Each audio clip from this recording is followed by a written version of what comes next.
si Bongbong Marcos sumuko na. Oh, totoo. Breaking news. BBM, sumuko na ba? BBM, sumuko na ba? Mga ka-JMD, isang nakakagulat na pahayag ang muling umuugong sa mundo ng politika. Ayon kay Donmar TV, tila may mga kilos at body language umano si Pangulong Marcos na kanyang binigyang kahulugan bilang senyales ng pagsuko. At para mas maintindihan natin ang kanyang tinutukoy, panoorin muna natin ang video. Bakit si Bongbong Marcos ay sumuko na? Okay? At parang handa na si BBM na ibigay niya kay BP Sara ang torno na ito. Kung hindi man siya magre-resign, parang tanggap na niya na maging presidente po si Vice President Inday Sara Duterte. Itong breaking news na ito, mapapansin niyo talaga na si Bongbong Marcos wala na talaga. Give up na siya sa mga problema ng Pilipinas. Especially dito sa flood control. Ipapakita ko sa inyo itong video na ito na nag-give up na si BBM. Tingnan niyo. Play!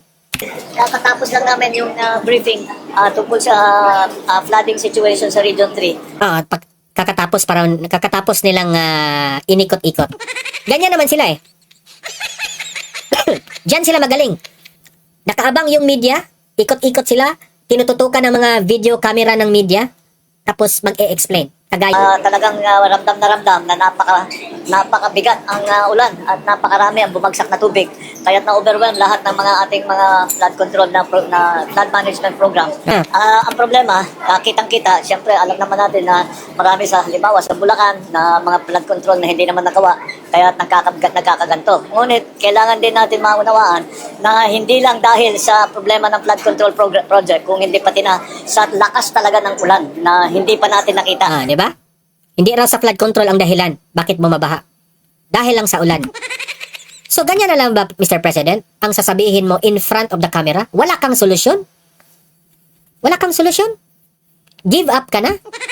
Yan, give up na siya. Sumuko na siya. Parang sinabi niya na wala nang katapusan to. Baha ng baha. Sa kasaysayan ng Pilipinas. Ito ay ang naging resulta ng climate change. Kailangan maunawaan din ng tao na Pinagbibintangan mo pa yung climate change ha? Tapos gusto mo nauunawain ka namin? yung climate change ay talagang nandito na at nandyan tayo naapektuhan. Hindi bale at tayo yung gumawa nakapag-desisyon tayo tungkol sa mga immediate measures na kailangan gawin in the immediate term, in the medium term, and in the long term. In the immediate term, syempre aayusin natin yung mga nasira at babalikan natin lahat ng mga nasira. Yun ang pinaka-immediate na kailangan gawin, madalian para matapos ulit. Ang problema din dyan ay hindi pa tayo nakakasiguro kung titigil na yung ulan. Dahil kailangan natin... Imagine that one. Hindi pa siya nakakasiguro kung titigil ba yung ulan. So wala kang gagawin. Sus, grabe talaga ang pagsisisi namin sa iyo, Mr. President. Halimbawa, may mga lugar may tubig pa, hindi pa natin ma-assess kung ano yung damage dahil may tubig pa, may binabaha pa, kaya kailangan natin antayin yan. Pangalawa, binabantayan natin ang panahon kasi kahit yung mga nasira, pag aayusin natin ngayon, bumalik na naman yan at masisira ulit yung bagong gawa, kaya napakasayang naman ang ating gagawin. Kaya medyo kailangan natin alalayan at Nasaan na yung yabang mo? Sabi mo, hihigupin nyo lahat ng baha. Yung tubig. Di ba? Kung naalala nyo? O, nakikita mo sa gesture o sa galaw ni BBM na sumuko siya. Inamin, that interview alone, inamin niya na hindi na niya kayang gawa ng solusyon ang baha. Mga ka-JMD, matapos nating makita at marinig ang mga pahayag, kayo na mismo ang humusga. Ang mga nabanggit nating alegasyon at interpretasyon ay dapat suriin batay sa buong konteksto at sa mga mapagkakatiwalaang impormasyon.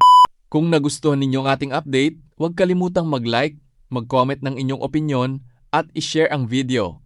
Mag-subscribe rin sa ating channel at pindutin ang notification bell para sa mga susunod nating updates.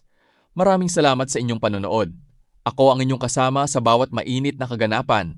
Ito ang inyong breaking news update.